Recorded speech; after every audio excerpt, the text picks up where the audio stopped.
Some days the company went forward only on one thing, and that was optimism. It was not revenue, it was not clients, it was not people, it wasn't technology, it was optimism. It gets very lonely at the top. When you cannot share something very critical with anybody in the organization. Early on, it was like you have only 40% of the payroll in the bank and visibility, and it's 24th of the month, and you have 7 more days to make arrangement for the balance. Monday mornings were horrible for a while because the whole world is waking up and going towards, their pursuing of their dream. And here you don't even have to wear a collared shirt. Hi, Shankar. Welcome to this episode of Founders Backstage, in which we are going to cover one very important part of journey of entrepreneurs, which we are calling the hardest yes. The time when you say that it's time to say bye to the baby, hopefully send her off to a better place. So that's the topic today. So thank you very much, Shankar, for joining. My pleasure. Good to always chat with you, and hopefully it'll be enjoyable. Sure. And for the audience, as I had mentioned before, that we are doing this podcast, Founders Backstage, raw, real, and relentless. Right now, we are pursuing three threads. First thread is when people are in the building mode. Second thread is raising the stake, which is when people raise capital. And third one, which is the one for today, is the hardest yes, when people decide to exit. So with that, without further ado, jumping in. So Shankar, tell us your story. Not very different from you in all the conversations that I've had with you. I've realized that Mumbai boy grew up, decided I'm not going to find the hard way of writing GRE and GMAT and get to the US because I'd read enough of Philip Kotler in B school to know that I want to make it to the US, but not go through the hard way many people have come through school. But anyway, first job, came to America, IT, software services. But very soon, in about a decade of having worked for a company, I realized that I enjoy working most with people rather than with computers, and which is where I started my career. I decided that I wanted to make the risk reward ratio a lot more in my favor, as in take the plunge. Ironically, week of 9/11, sitting at home with another friend, decided to pursue an idea, and that too of outsourcing in a week when probably nobody in America was thinking of borders outside of America. Decided to look for a URL, set up a company, all of that in that 1 week, and launched Vitios. And the proposition was really to help several relationships that I'd built over the first decade in corporate America, whether it's telecom, financial services, consumer products industry, doing IT work, on how can we bring greater efficiency and leverage, continue to believe that I wanted to be involved with India in some way, which is where I came from and did all my education and wanted to do that. And really the proposition that Vitios really created was around people, process, technology, and how do we make our clients more successful. And in that, it took various shape and form. And as having looked at so many businesses, the only constant is change. So what you start from and where you go are, completely different destinations of where you set your mind on and where you end up. But I think we built an impactful business in fund administration. And in some ways, we were pioneers in doing it out of India because nobody had done it, and leveraging a talent pool that I thought was, again, slightly different. Everybody was, even today, thinks that the most potential of talent in India is computer science and information technology. I often think that one particular professional skill and talent in India that is still under recognized is the Indian chartered accountant. And I leveraged that perspective of recognizing that fund administration in the end is really a business of valuations. And who better than an Indian chartered accountant to value anything in the world? Doesn't matter if they're doing asset classes that they've never seen in their life. And I think around that, putting technology, bringing to an industry that was starved of technology because you had these hedge funds that were more focused on outcomes of performance rather than of process and technology. So I think we found a good niche.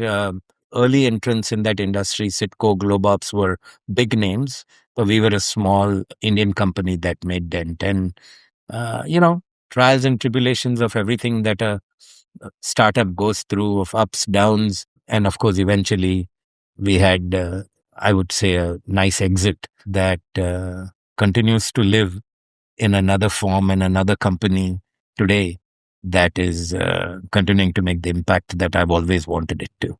Met a lot of exciting people, and that's actually the best part of the journey. Sure. So, Shankar, again, very aware of the VTOS journey, the ups and downs, which we will touch upon in a minute. In the theme of VTOS, Shankar, will be great to hear about your personal ups and downs. Specifically, I'm talking about from Shankar that in hindsight, that talent pool exists, that idea exists is one thing, right? But when you started, it didn't exist. So now it does. But at that time, what was the personal challenges, trade offs? I have generally used, just to give you some previous folks have talked about things like confidence, the courage, right? To really go through looking around the bend. So tell us a little bit about how did you deal with the things that were not there then? Interestingly, it's something that I even talked to my adult children just a week ago. 23 and 26 is my children are 23 and 26. And I said, some days the company went forward only on one thing, and that was optimism. It was not revenue, it was not clients, it was not people, it wasn't technology, it was optimism. And I think many people who know me that I am that person who will jump from a tower and then think of how to build the wings and the airplane and all of that, sometimes almost foolishly. But I think when you truly internalize that optimism, you will find a solution. I was telling my daughter, unfortunately, I never hear no. Even in the no, I hear a yes. It's like no, no today, but tomorrow there will be a yes. And to answer your question, I think unless you internalize that, you're always going to have challenges to overcome. There's every business, everything in life will have those obstacles. So in several moments, I think that's what kept us going forward. And then it's not just one person who believes it. I used to have this quote by Margaret Mead on every deck that I presented at every offsite or internal meeting from year one to probably year 20. And the company knew that Shankar's opening quote doesn't change. Never doubt that a thoughtful, committed, small group of people can change the world. Indeed, in fact, almost it is they who do it. I mean, I've changed the words a little bit, but Margaret Mead said this, and I believed that because we were a small group of people that believed in it. And look, at no company is built alone. I had some great people that came along the ride, and pleased to say many of them are still a part of that business and continue to grow it. People came not for money, not for equity, not for options, because when you start a company, you haven't really put all those things in place. I've heard a lot of people who come and say, "Oh, I'm going to start a company. How should I structure a stock option?" And I tell them, create value. Then you'll find all those answers. You Very know. nice. Very well said. Very well. So yeah, I mean So, that Shankar, answers. in this, and before moving on to somewhat more personal things, one point, and because a lot of our audience is a entrepreneur in mid journey, right? So, or even in a relatively early journey. So, how did you make this optimism a group optimism, not Shankar optimism? Because I do think that, somebody told me, Shankar, which is very interesting, is that the difference between reality and dream is reality seen by more than one person. Dream is when you sleep, you see alone, right? So shared dream is a reality. How did you bring it in the system? I mean, part of it is like-minded people, of course, because those who are not like-minded will leave and go, and that too has happened. There are people who, I think, creating a culture of the people that you have in your team to know that no elbows on the table, right? I mean, arms around the table, because the more you create elbows around the table, you're going to push other people out. And then letting people know that, as a startup, we can fail. Each of you can fail. And Some are, I know things that you just say, but actually believing in it, right? Make a mistake, but don't make it twice. All of those kind of things, but practicing it. Then people start becoming believers when they see that, yes, I'm allowed to do this. I'm allowed to take a decision. I'm allowed to take things forward. And then fully recognizing that I bring only one skill. I need 10 skills in the spokes of the wheel to make the wheel move forward. And I think the minute you let others recognize that, I think they form part of the plan of the optimism, the belief, and in the system to make it go forward. No, that's very good note, Shankar. And like many things, I completely believe in that. That there comes a time when the leader, and leader can be not the leader, like not just the founder, but they can be other leaders in the team. When people see them react under situations which are defining situations, the culture gets set. Defining situations, as in a client really mad or leaves you, or you are really facing a cash flow crunch. At that time, how do you react defines the culture of uh, the Yeah, company. but there are also times, Puneet, when you cannot react.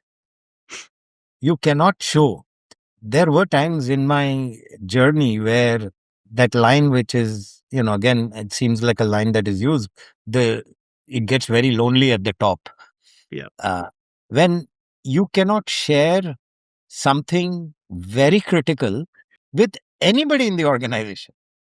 Early on, it was like, you have only 40% of the payroll in the bank and visibility, and it's 24th of the month, and you have 7 more days to make arrangement for the balance. Now, yeah, you can make others who have believed, you can try to share it with them for perfect reasons. They might not continue to remain on the ship, and they're fully justified, and they're very well talented, well intended, committed people who have the same optimism, but they have bills to pay. They run a family, and they have things. And it was that. And then there were other times when we had major setbacks, and what seemed like a setback might have shut the company down. I couldn't share those things. So again, one has to be very prudent about when to make those calls, and yeah, whom to share it with and whom not to. yeah. And Shankar, again, the reaction. No reaction is also sometimes very good Oh, reactions. So that's what you're referring to. So now, since you mentioned about some moment, so let me break it into two parts. First, about Shankar. Shankar, what was the personal reason to start? Like, yeah, India talent is great, and other business reasons are one, right? But what was a personal reason for Shankar to start? Was it, and I'll be a little provocative. Was it chasing glory, chasing money? What was the reason that it started? I mean, never. Chasing glory, chasing money was never a target. Without denial that, look, we all want gratitude, we all want recognition, and there is hope that at the end of the journey or at some point in the journey, one will make money, one will get recognition and glory and all that. But I mean, sometimes I almost thought when I started, I was foolish to start it, right? I mean, I honestly put my bank, whatever I had in the bank, I borrowed from my 401k. I had a newborn, and most people would say that if you look at all the characteristics of being playing safe, it was completely wrong. So I cannot say it was, chasing glory and money. I think it was, having spent the first decade of my career in business, in working, in looking at people, I felt I had an ability to understand people that said that maybe I should take on that challenge. And that's when I said risk and reward. I could have failed. I mean, in hindsight, today I can say, yes, I think we built a successful business, but it could have been, I know the statistics, how many out of 10 startups survived the third year, the fifth year, and the seventh year. We all know those numbers, right? But I think in some ways it was, yeah, you can say I wanted to prove to myself that I think I have a good understanding of people. And hence, I think business is all about how you understand people, those who work with you, those who you do work for, and those you engage with in life. And I think if you understand how to work with people well, you can build any business. So, Shankar, you mentioned risk couple of times. When did you think, and you can highlight the highest ones where you said, "What did I get in myself into?" Really, because there are times when most people get into a point they say that this was just, I went over my skis. Was there any moment like this where you really felt that this was a uh, real tough call you took, or risky call you took, or non-intelligent call you took? I mean, I don't think I second guessed my decision to go down this path anytime, because like I told you, I never looked back. I always looked forward, and I always internalized the optimism to a level that I never questioned it. But I was constantly aware that there was risk, as in not necessarily every day or every year of the business, but we hit certain, huge obstacles. The company was growing, 6 million in revenue. Biggest customer decides to shut down their business. And you've hired people and you've got to make payroll and you've got to get a large customer. And I'm talking about like 40% of your revenue was like dependent on one customer. And just because some whim or fancy that the fund manager decided he's going to stop, shut down his fund. That was one. There was another moment when global financial crisis happened. They had no idea whether customers would even pay. Those who were customers would even pay their bills. But fortunately for us, we had just raised money before the global financial crisis. And that's another thing that I had learned. We raised money when we didn't need it, and we raised it because not because we needed the money, but we needed the strategic involvement of the person or the company that was giving us the money. So that was another learning to me that, often I find when I'm talking to other entrepreneurs or even now when I'm, looking at people that I'm on the board or advising, they don't, young entrepreneurs or established entrepreneurs don't want to give up equity because they're so, oh, I'll create even greater value and then sell equity. And I think they miss out on the opportunity that if you don't do that at that time, then you may have lost multiples of the value that you could have otherwise created. Is another reason of why we took money when we didn't need it. And what it did was when the crisis happened, we could put all that money in developing technology where we just kept our heads low. Revenue didn't come in, but we said, let's just keep building. And then we saw through that period, and then revenue did come. Thanks for building everything that we did. But then, there are other times when the business went through risks. There was, a sale that did not happen. Could have actually, again, shut down the company or at least set us back by several years. But, I also believe that in that same optimism, at every crisis, there's some angel somewhere. It's your ability to find that angel. Where do you look for that angel? And believe that there was an angel there. And that's why you'll find your way out of that crisis. On that note, Shankar, I have to point out that when I saw your reaction to that failed sale, personally I felt there is something special about this guy, because you remember you had office near Grand Central, I think, and I used to come and meet you. And when, for whoever that was, the deal didn't happen, which was pretty advanced, and I met Oh, you advanced? after No, that. no. I don't call it advanced. We announced it on CNBC Yes, yes, and and on every newspaper and on and I still meet people today who think I sold our company to Wipro. yes. And that is 8 years ago. That deal never happened. And three other deals since then have happened. And people still think that we sold to Yeah. Wipro. And So listen, I saw your reaction to that, and I could see that most of the time, if that happens, 1 year invested, expectations set with clients, with employees, at least there is a period of significant heartbreak. I didn't see it in you. So I then said, this is a different kind of guy. But having said that, let's me come to 2 points and we'll come to the last chapter, which is your hardest yes. One, Sankar, you have mentioned many times about people, right? That you see, even your starting was because you believed you understood people and you framed it very well. How, people internal, external, you really, that defines a business. So, Shankar, tell us a case when you really, and of course, without telling probably the name of the person, where you really made a big error in judgment, your trust was broken. It was something that was the negative side, because like people like life have a different, many times you can't 100% predict people. So is there any people story that that is worth noting on the negative side? I can't think of any one person that, where it was unpleasant or betrayed. I think you continuously learn, right? I mean, I can make a mistake today too. And the place you make the most mistakes are in hiring the wrong people, right? Because you get a short period of time to evaluate somebody, and they're going to put their best foot forward. And especially when it comes to salespeople, that becomes an even more challenging task, right? But I think over the years, I've been fortunate that I've had my share of more successful hires rather than unsuccessful hires.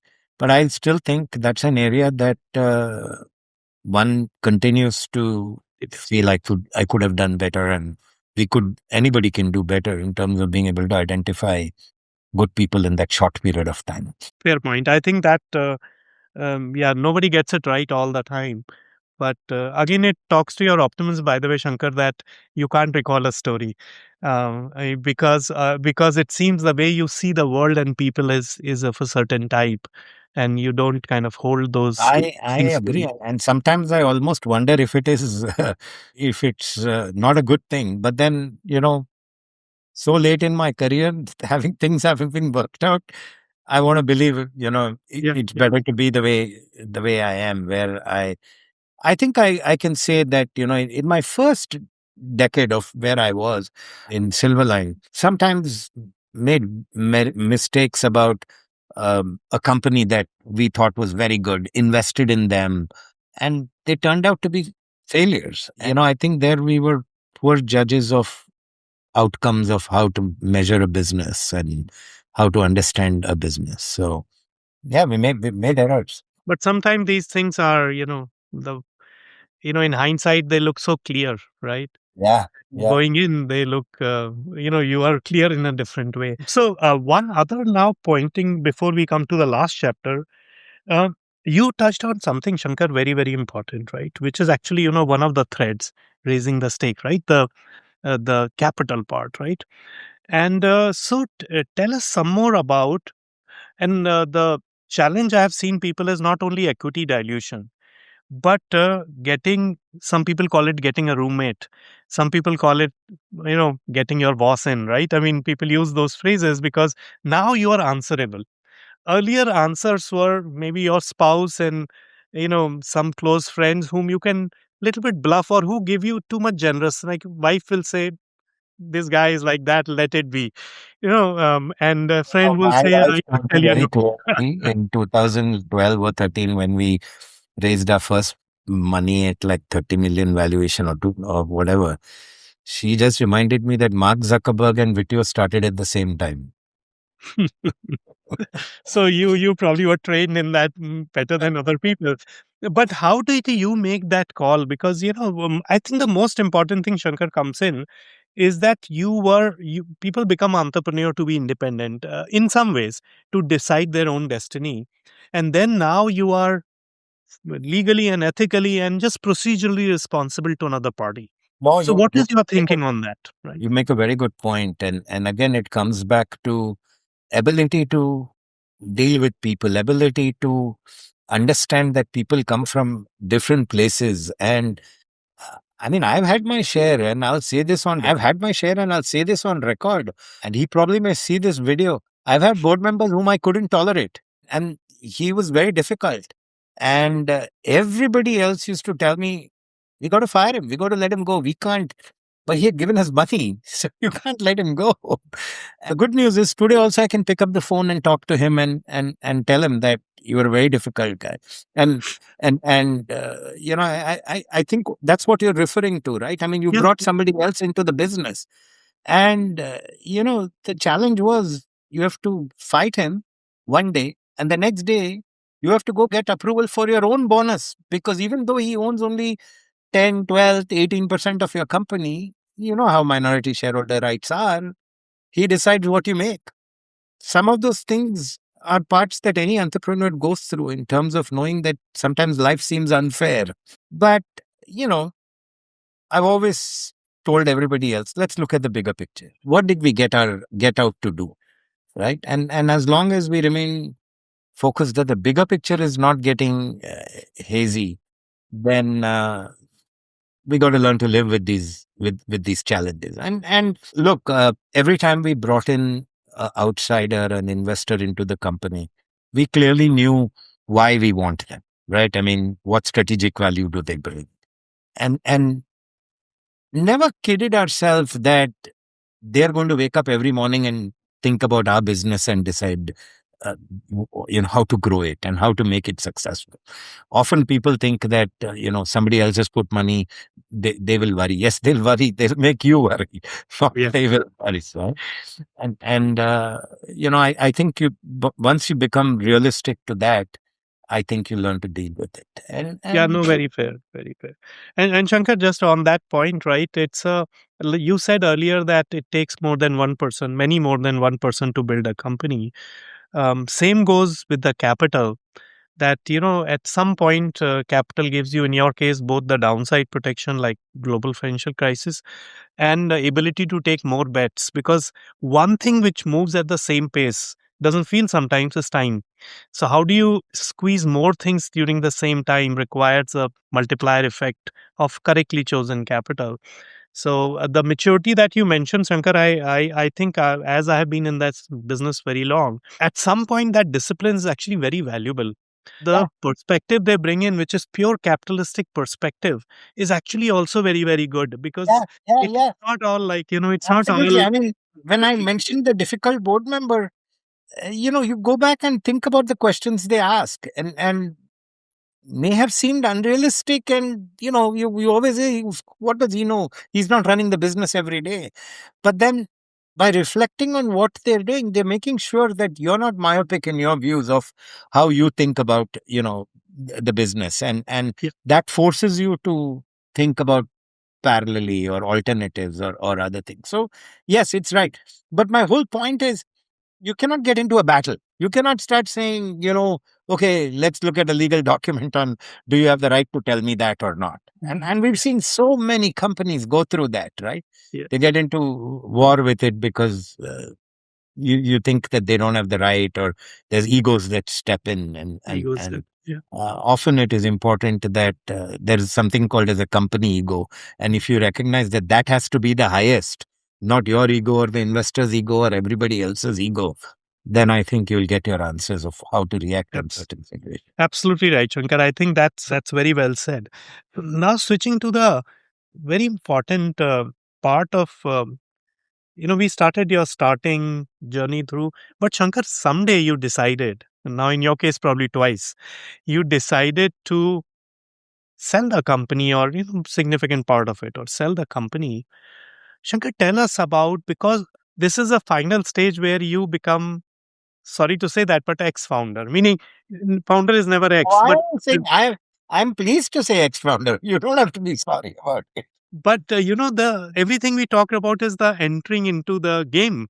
And now there is a part where many people get out of the game, in a move on to next phase, which we'll talk about. So Shankar, tell us a bit about what was the dynamics, what were the thought process, emotion process, which led you to say, I am ready, company is ready to take this step. So tell us in detail actually a little bit about it.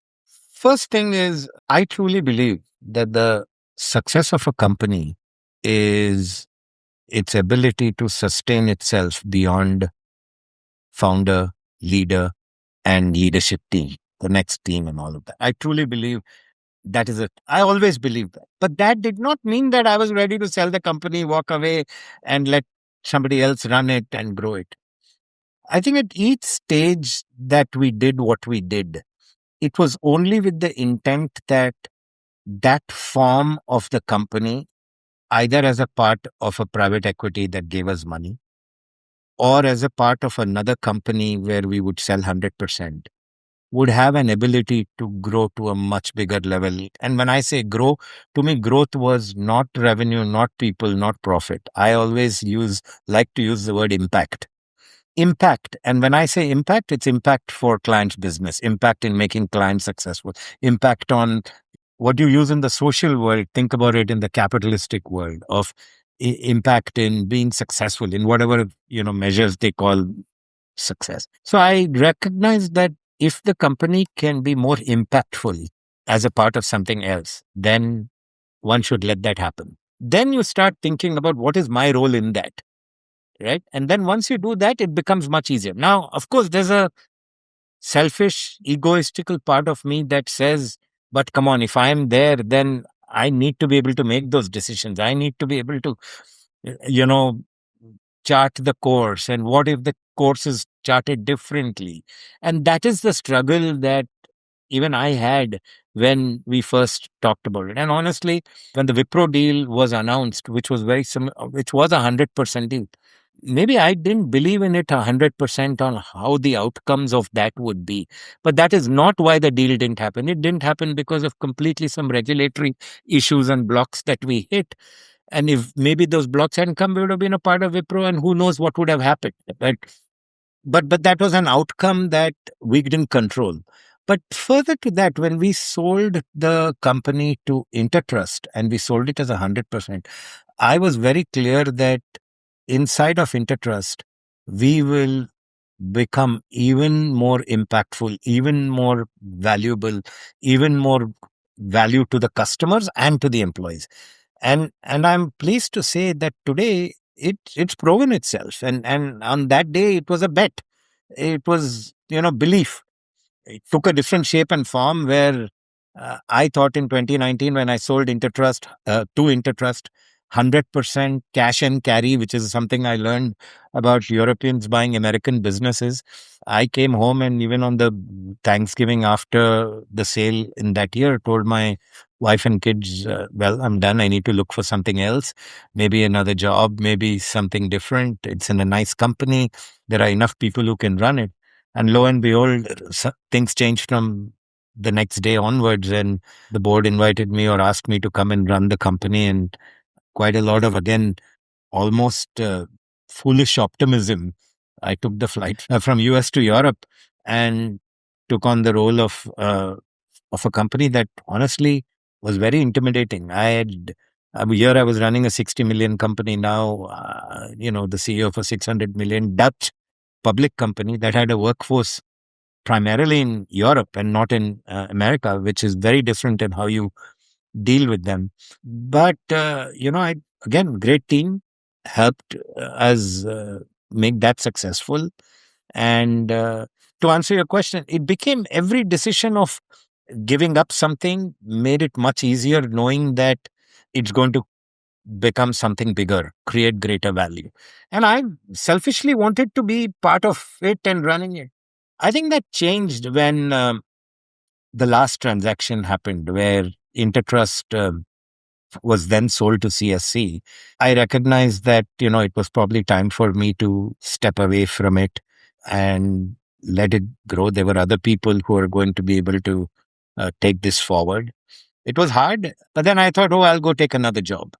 And for a period of time, I was actually prospecting and got excited, similar roles, challenging opportunities, because everybody around me was also saying, you're only 58. I mean, who retires? I mean, that word itself was difficult to mouth and and type when you had to write your when I remember I was writing my notes to sign off, and uh, I was writing the word retire and then erasing it. uh, and then at some point, I think I've mentioned this to you, I went and interviewed, disappointed another public company board by almost accepting the CEO role and then coming home and talking to it through it with my wife and deciding I won't take that. It was very hard. When the yes came through finally of what I want to do, which was primarily driven by the fact that my wife and I made a choice that we wanted to spend more time in India. Both sets of parents were getting much, much older, needed our time and attention. Then it became very easy. and almost liberating. Yeah, I mean, I look back and, no regrets ever, but I can see why we all struggle with it.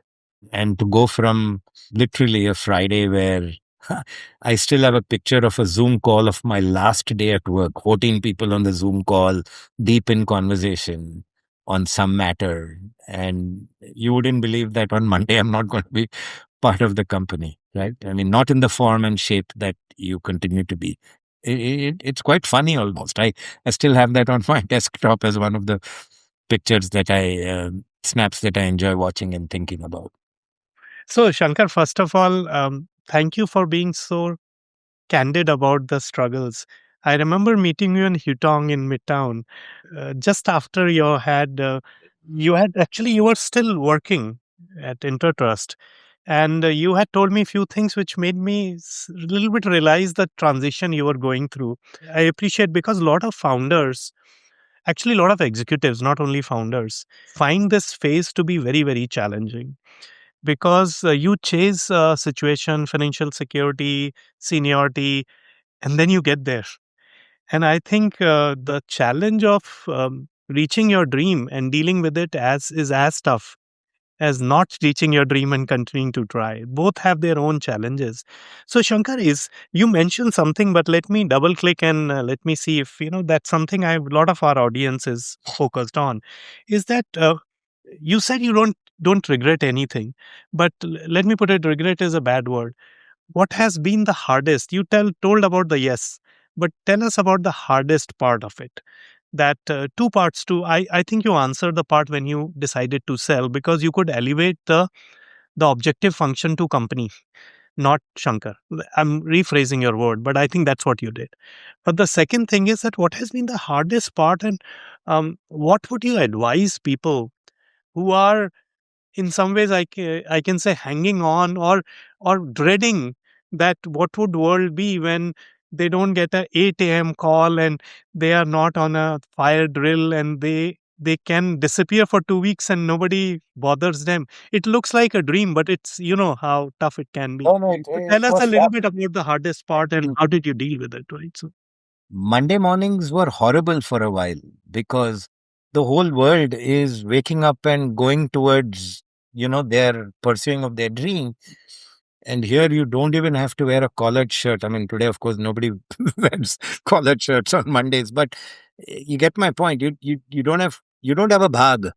You create a bhag, right? It took me a while to even get to that, and my bhag was my parents, my in-laws, and we were committed to saying that let's work towards giving them the best time of their lives in these last and both of us are so that's why I don't have regrets that I think we got joy by bringing joy to them in that phase and so late 23 I made the decision, retired by mid 24. Yeah, actually late 23, mid 23 we moved back to India and spent time. We lost my father-in-law in 4 months. A year later, a year and a half later, we lost my mother-in-law. If we hadn't made if that decision at that time, I doubt we would have made this move and spent the time with them, and we wouldn't have known. I probably don't think we would have regretted because you don't know what you don't know, what you have missed. It was hard because everybody's telling you, yeah, you're only 58, you have one more innings, you have this, and you know. I was also think. I mean, look. Also, you're fortunate enough that financially you can make those choices. There's no denying that that is an important aspect of you know what allows you to do these, make these choices. But at some point, it's not financial, right? It's beyond that. It's that power of knowing that somebody controls your calendar, you have places to go to, your speech is written, your you know your cars are booked, your airline is booked. You don't have to think about these things. It's a very comfortable life, and giving up all that is never easy. Yeah, no, I think that's very candidly put, Shankar, and I didn't expect anything else. Let me ask you in this same tone two questions, right? First one, which for many guests is the most important, but there is a better one coming from you. So, first one is that if you were to meet, I'm just picking a date, a 30-year-old Shankar or someone like Shankar, what would you advise that person? What would be your advice overall to that person? 30, 32. The education is done on some career track. I'm saying that tenure you refer to in corporate before you started is you were probably around that range, right? 30, 35. So what's your advice to those folks?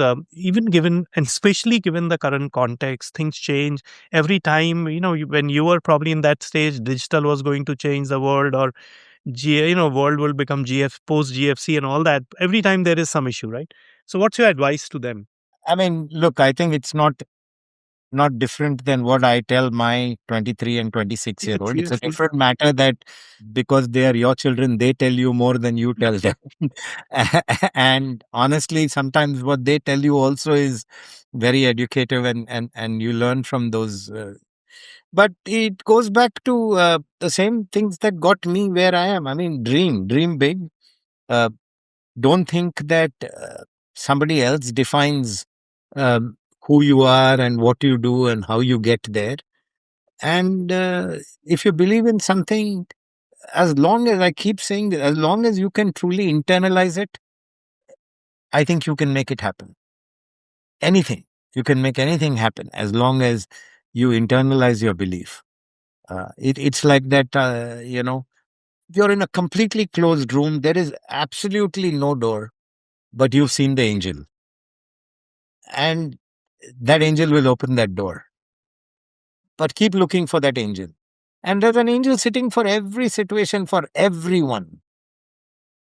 I met another, very successful CEO yesterday for lunch. Ironically, he said the same thing. He said, sometimes fortune, what may seem like being fortunate, is just serendipity, being at the right place at the right time and knowing. Now, how do you be at the right place at the right time? Because you went looking. If you sit at home and say, I'm not going to go look, then you'll never get to that point of being at that place where you look for the right person. Right? Very well said, Shankar. And it's said in so many ways. But, people like you, when they say it, it's not coming from a academic perspective or a book writing perspective. Maybe you will write the book down the road, but not yet. Um, yeah, Not yet. So these things sound academic. They are, after all, plaques on the wall, and different quotes can mean different things to people. But believe in your quote, whichever your quote, believe in that. Maybe you will think of another way. Maybe it's not optimism. Maybe it's not dream. But whatever that is. So I was telling my kid, you don't have to use the same things that worked for me, but use something that you believe in, and then believe in it completely. That's all. yes, yes, yes. No, I think that's very well said, Shankar. And the second part of the question, right, which is probably little raw for you. You're just coming out of it. Is the advice to people, your suggestion, advice to people who are in the age wise, you can say late 50s, but stage wise, who are at a stage where the old struggles, I'm paraphrasing a little bit, old struggles, which were mostly around for people of certain background, most of the people is about financial, right? That financial security takes so much of the time and energy and focus. But people who have gotten to a point where financial security is under the bag, is in the bag, they are worried about the next phase of their relevance. Actually, relevance is very seductive, right? Because all the cars were not what was attracting you. It was somebody needing you, Shankar, which was attracting you. Car, somebody booking your flights, all that is convenience, but there was underlying feeling that somebody needs me. So when people get to that stage, which you just passed through or maybe are still evolving, what's your advice to those people? I don't know what advice I can give, but I remember when like all of us are parts of our school WhatsApp group, right? Classmates. And I was very fortunate to go to a very privileged school, private school in Mumbai, run by Godrej. We were only 30 students in the class. And so, three divisions. There were totally 90, but 40, 45 of us were very close. Went from kindergarten to 10th grade together and lived in the same colony. So we lived like within stone's throw of each other, played with each other in the evening. So our WhatsApp group knows everybody's everything. Bhai, band, father, mother, sister, everything. About 80-90% of my class is probably went into work for a company. Some of them are not surprisingly worked for Godrej like their fathers. It's a very community thing in Tata's, Birla's, Godrej is where children get a job and they stay there. At the time I was turning 60, my classmates were turning 60, and many of them were announcing retirement.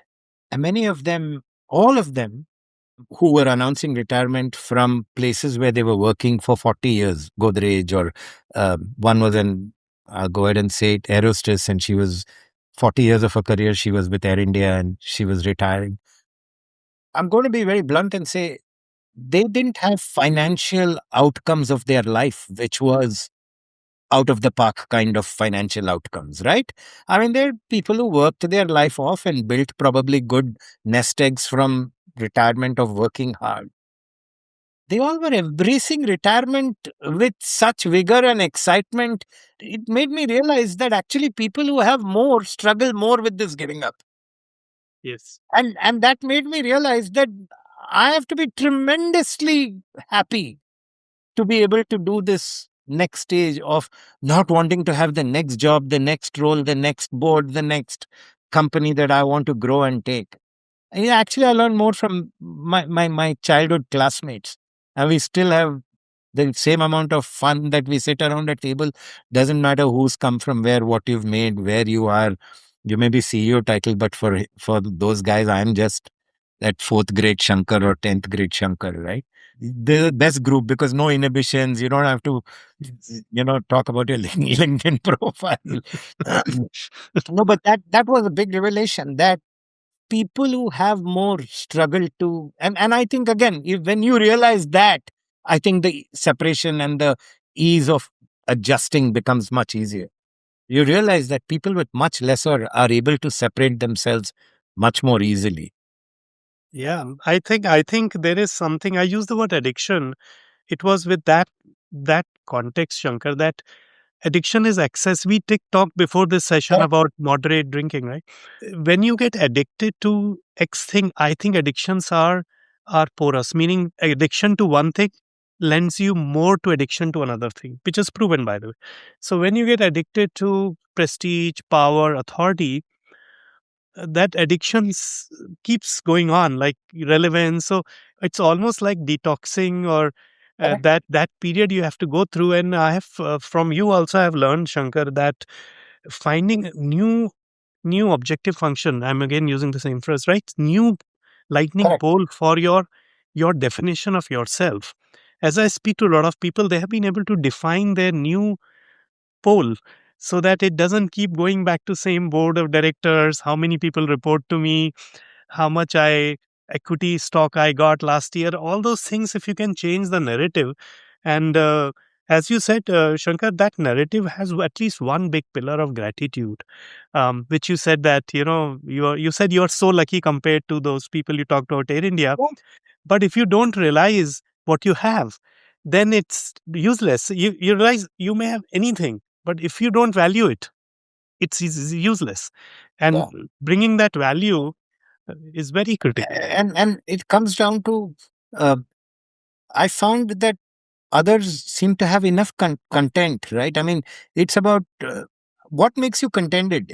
It can be never ending. It, And I'm not talking about financial, I'm talking about power. I'm talking about, because, okay, you'll run that. Then what? From there, what? Next, what? Next, what? You can always keep thinking about it in that manner. yeah.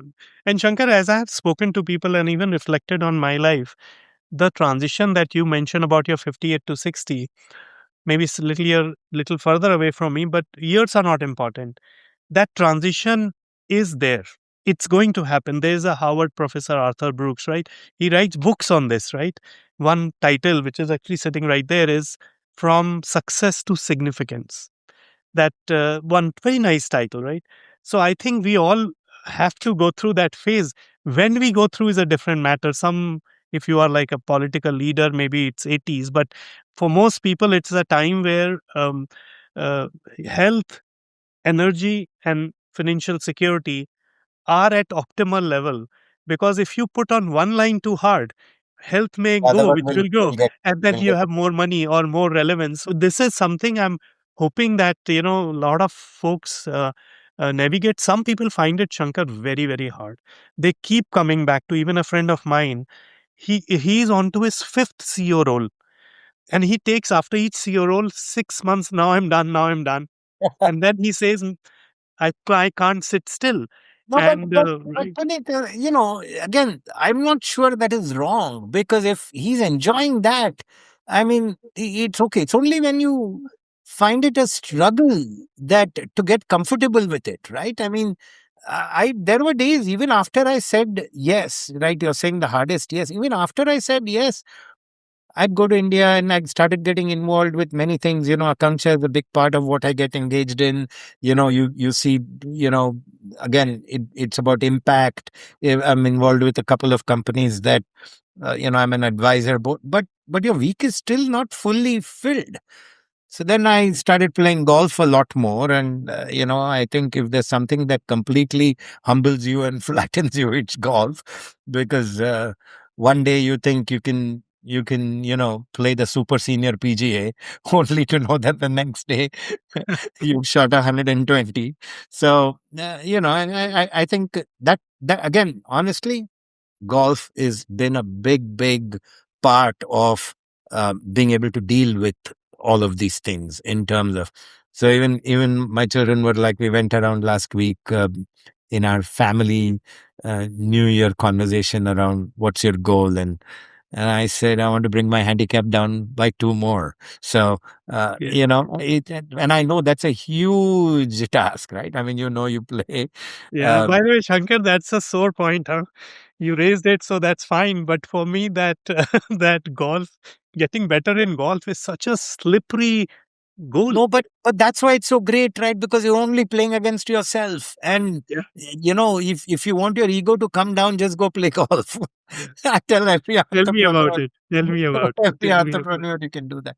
So, but there's nothing wrong, right? I mean, if somebody wants to keep doing it, all I'm saying is grasp it, take it, enjoy. Don't complain about it. If you complain about it, then don't do it. So, Shankar, you're absolutely right. The point I was making, of course, you should do what you feel like doing. The issue which one has to address is if it is done out of a prior framing of the world. So, what it does is that when this person is in the role, he keeps thinking of, man, I have to get it done and out. So, that internal tussle, continuous internal, all of us have some, that not making peace with the fact that where what needs to be.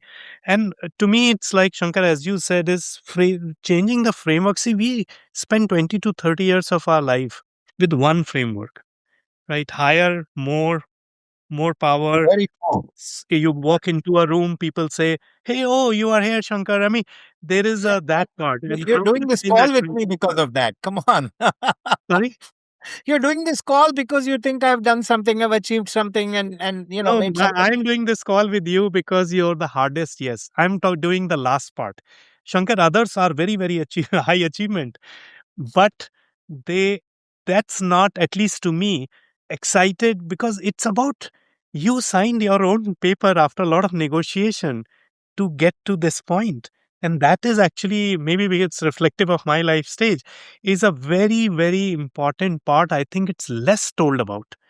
All the build success, build team, many books exist, many things. I think this phase, and I think I'm seeing it more, Shankar, partly because of my life stage, but I think this stage is coming sooner in life now because of the economy and others. People get to your stage sooner.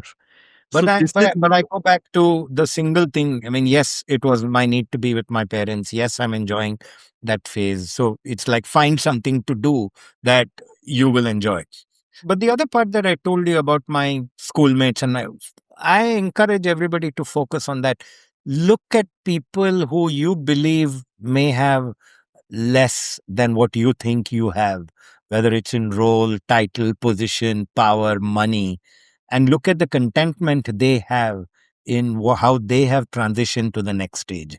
And then you'll realize that you're being selfish in wanting more. Shankar, that's the golden nugget because it's an executable one. And I think all of us who are honest, especially from our kind of backgrounds, almost any background, you can find a shining example of people who live more with less, including my mother actually. So I think that's a very very astute way to bring this serious part to an end. But Shankar, really thank you for that. But I have one more thing for you, which is rapid fire.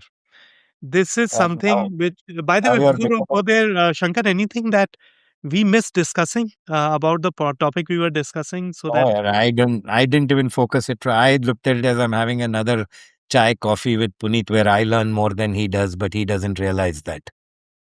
you are very kind, Shankar, and which is always No, I gracious enjoy enough. talking to you. It's not something I've said today, and I'm not saying this because we are on the podcast.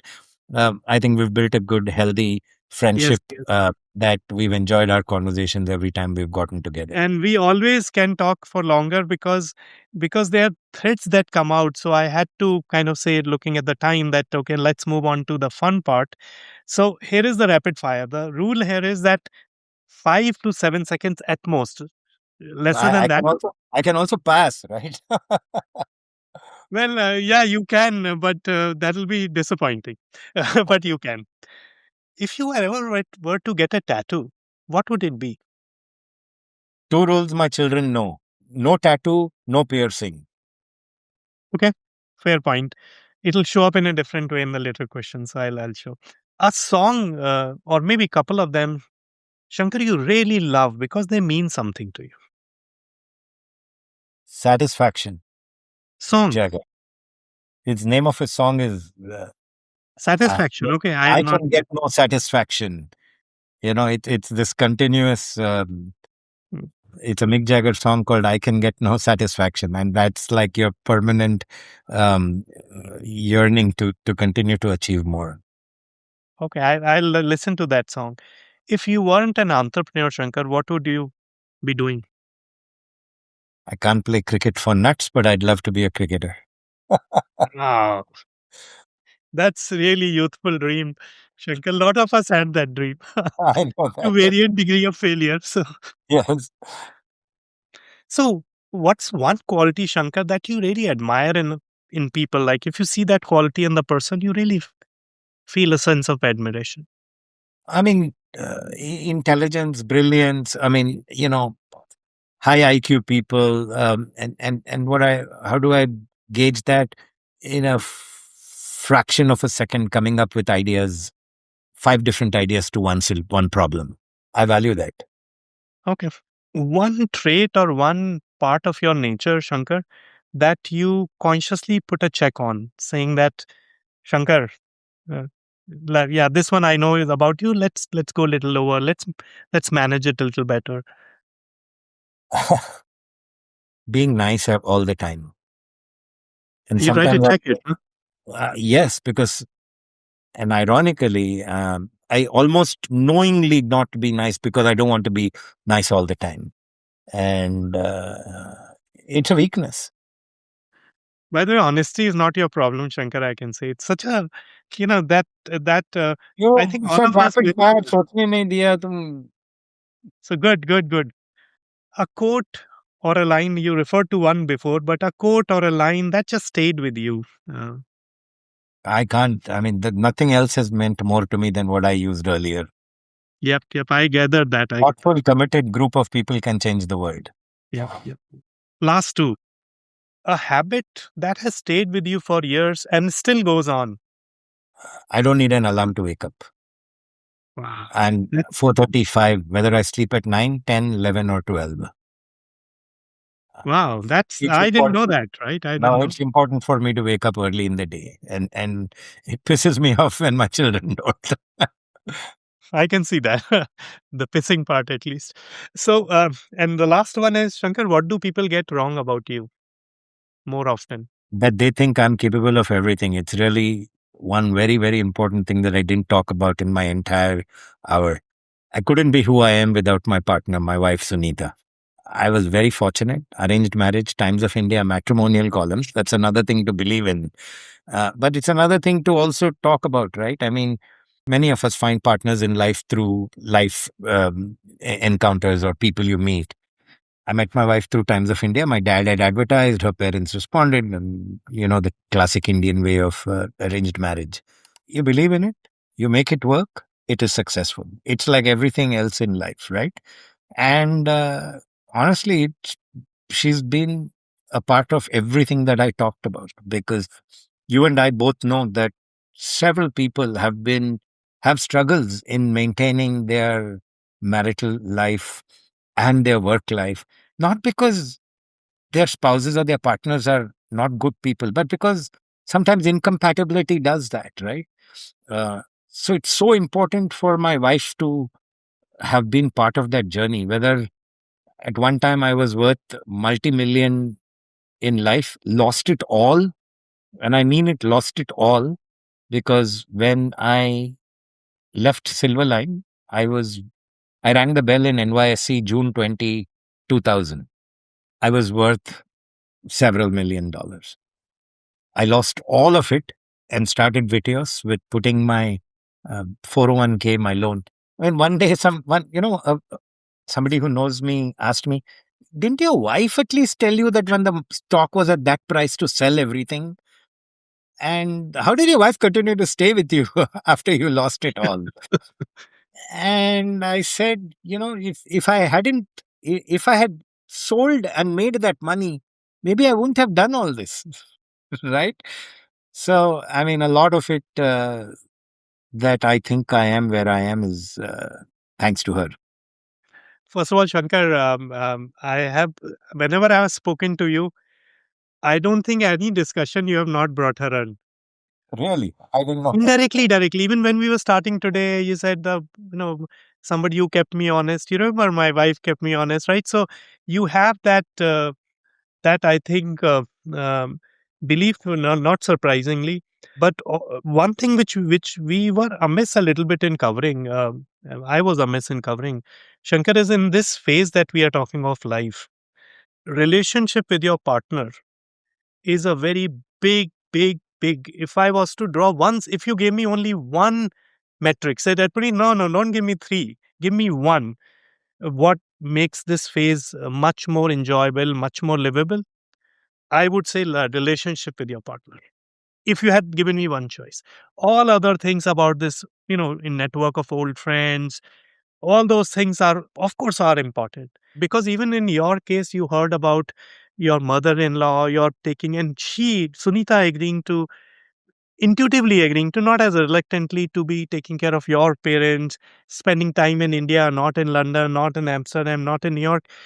That gave you the wings, which I think many of the people miss or underestimate. Both kind of problems exist. People take it for granted, or people didn't have that, Correct. right? So I'm very glad you brought it towards the end part of this. And so, Shankar, again, thank you very much.